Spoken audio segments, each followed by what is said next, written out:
প্রথমে আমি জাতি ধর্ম বর্ণ সবাইকে আমি জুম্মা মুবারক জানাই।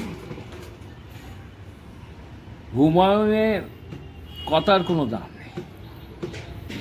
ও একজন মিথ্যাবাদী ছলচাতুর। কংগ্রেস ওকে নিয়ে এসেছিল রাস্তা থেকে তুলে, পরবর্তীকালে ও তৃণমূলে চলে গেল, তৃণমূলে গিয়ে আবার বিজেপি গেল এমপি হয়ে সেন্ট্রাল হল দেখবে বলে, দিল্লিটা কেমন দেখতে লাগে। সেখান থেকে আবার ব্যাক করে তৃণমূলে চলে এলো। হ্যাঁ, তার আগে আবার মন্ত্রী হয়েছে। তা বলি হুমায়ুনকে যে আপনি তো অনেক বড় মুসলিম দলেরই দেখাচ্ছেন। তা যখন সাচার কমিটি রিপোর্ট, রঙ্গনাথ মিশ্র সুপারিশ, পিটিচি কমিটি, তখন কি আপনি বিধানসভায় বসে বসে ঘুমোতেন নাকি অন্য জায়গায় ফুর্তি করতে যেতেন? যখন ওয়াকফ সম্পত্তি নিয়ে যখন এত টালমারা হচ্ছে, আপনি তো বিধানসভার বিধায়ক ছিলেন, আপনার দল তো ক্ষমতায় ছিল, আপনি কটা প্রতিবাদ করেছেন, কটা প্রতিবাদ করেছেন ওয়াকফ নিয়ে, ওয়াকফ অ্যামেন্ডমেন্ট বিল নিয়ে করেছেন? এসআইআর নিয়ে আপনি মুখ খুলেছেন? ওয়াকফ প্রপার্টি নিয়ে কোনো মুখ খুলেছেন? 1.5 লক্ষ একর সম্পত্তি আছে কম বেশি ওয়েস্ট বেঙ্গলে। আপনি এখন বলছেন আপনার দলে এমএলএ মন্ত্রীরা ওয়াকফ সম্পত্তি দখল করে আছেন। তখন কি করছিলেন? তখন বলেননি কেন? তখন টাকার দরকার ছিল, ক্ষমতার দরকার ছিল। আর এখন যখন দেখছেন যে বাংলার মুসলিম মানুষ আপনাকে ভোট দেবে না, কুলোর বাতাস দিয়ে 2026-এ সরিয়ে দেবে, তখন আপনি মুসলিম সেন্টিমেন্টের নাম তুলছেন। তা আপনি যদি মুসলিম সেন্টিমেন্ট তুলে যদি নির্বাচনী বৈতরণে পেরোনোর চেষ্টা করেন, মুসলিমরা অন্ধ?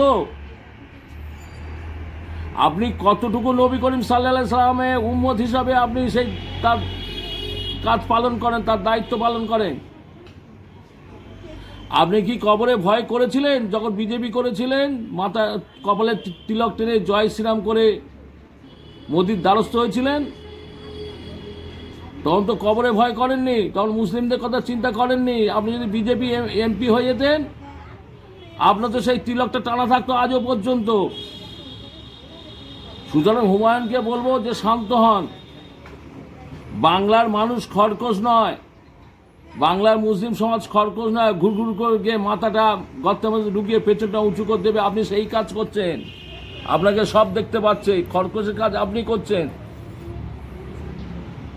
আপনি বাবরি মসজিদ তৈরি করছেন। বাংলায় কি মসজিদ নেই? বাংলাতে কমপক্ষে 70 থেকে 80 হাজার মসজিদ আছে। কোনো মুসলিম মানুষ আপনাকে গিয়ে বলেছে যে আমাদের একটা মসজিদের ব্যবস্থা করে দিন? মসজিদ কোন টাকায় হয় জানেন? কোন জমির ওপর হয় জানেন? আপনি টাকাগুলো কোথায় থেকে করছেন, কোথায় থেকে আসছে? আপনি একটা করে হিসাব দিন যে এই টাকাটা এই পাঠিয়ে, এই টাকাটা এই পাঠিয়েছে। ওর মধ্যে কুচক্কি মানুষের টাকা আছে। আপনাকে ইন্ধন যোগিয়ে হিন্দু মুসলমানের মধ্যে বিভেদ ঘটানোর চেষ্টা করছে। আর আপনি ব্রিগেড কোনোদিন দেখেছেন? ব্রিগেডের মঞ্চে উঠেছেন কোনোদিন? আপনি কংগ্রেস করুন, তৃণমূল করুন, বিজেপি করুন, ব্রিগেডের মঞ্চে কোনোদিন উঠেছেন? আর উঠতে পারেননি বলে আপনি কি একটা মঞ্চ তৈরি করে কি ব্রিগেডের মঞ্চে ওটা ধান্দা করছেন? কংগ্রেস তো জাতীয় কংগ্রেস কদিন আগে সংবিধান পাঠ করলো রানী রাসমণি রোডে। আপনি তখন কোথায় ছিলেন? আপনি তো বলতে পারতেন আমিও সংবিধান পাঠ করবো আপনাদের সাথে। একটা আবেদন করে দেখতে পারতেন। আপনি ব্রিগেডে সংবিধান পাঠ করবেন, প্রথমে কোরআন পাঠ, এখন বলছেন সংবিধান পাঠ। কোরআন ওই রাস্তাঘাটে পড়া যায় না যেখানে সেখানে। কোরআন প্রত্যয় পবিত্র জায়গায় উজু পাঠের মধ্যে দিয়ে এবং পাক পবিত্র জায়গায় বসে কোরআন পাঠ করতে হবে। আর আপনি এখন সংবিধান পাঠ করার জন্য নেমে পড়েছেন। ভালো করে জানেন ব্রিগেড আপনাকে পারমিশন দেবে না। আপনি জেনে শুনে নেমেছেন মুসলিম সেন্টিমেন্টের সুশ্রুতি দেওয়ার জন্যে। 23শে জানুয়ারি, 26শে জানুয়ারি অত্যন্ত গুরুত্বপূর্ণ দিন ভারতবর্ষে। একটা নেতাজি সুভাষচন্দ্র বোসের জন্মদিন, আর একটা দিন হচ্ছে 26শে জানুয়ারি প্রজাতন্ত্র দিবস।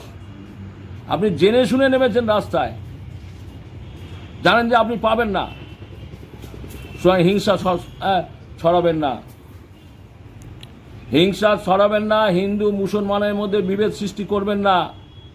আমি চ্যালেঞ্জের সঙ্গে বলছি, আব্দুর রহমান মোল্লা প্রদেশ কংগ্রেস সম্পাদক হিসাবে শুধু নয়, একজন বাংলা তথা ভারতবর্ষের একজন সুসন্তান হিসাবে, সেকুলার মানুষ হিসাবে বলছি, আপনি যদি মুসলিম ভোট ভাগ করার জন্যে রাস্তায় নেমে কুচক্রীদের ষড়যন্ত্রে যদি আপনি তাদের প্রয়োজনায় ভোটে দাঁড়ান, জেনে রেখে দিন আপনার সব থেকে বড় শত্রু হব আমি কাপড় পরে আপনার বিরুদ্ধে প্রচার করব আপনার এলাকায় গিয়ে, মরার কাপড় পরে। আমি এতটুকু কথা বলছি, হুমায়ুনকে সজাগ করে দিচ্ছি, সংযত হন।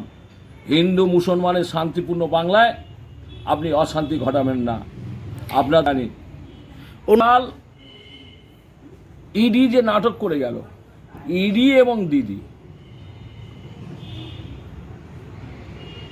বাংলার মানুষ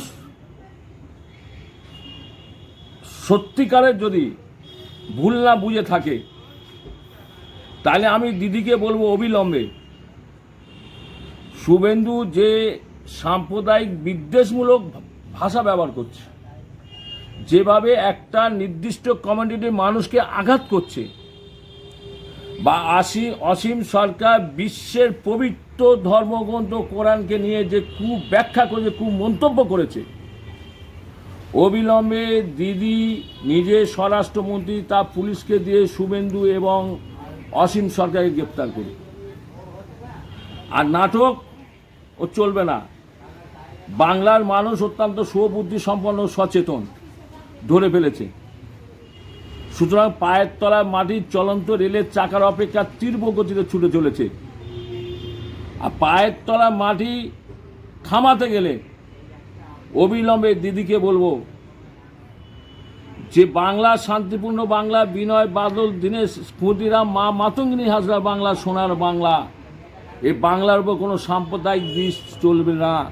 তাই অভিষেক যাই কিছু বলে থাকুক, অভিষেকের রাজনীতি ততটা পোক্ত নয়, অভিষেক অনেক কাঁচা। দিদি চেষ্টা করছে অভিষেককে তৈরি করার, নিশ্চয়ই আমিও চাইবো যে অভিষেক তৈরি হোক। হ্যাঁ, বাংলা একজন নেতা হিসেবে তৈরি হবে আগামী দিনে, ভালো জিনিস তো, কিন্তু অনেক কাঁচা, অনেক শিখতে হবে, অনেক জানতে হবে, অনেক বুঝতে হবে, তার মন্তব্য করতে হবে। আপনার নাম আর পরিচয়?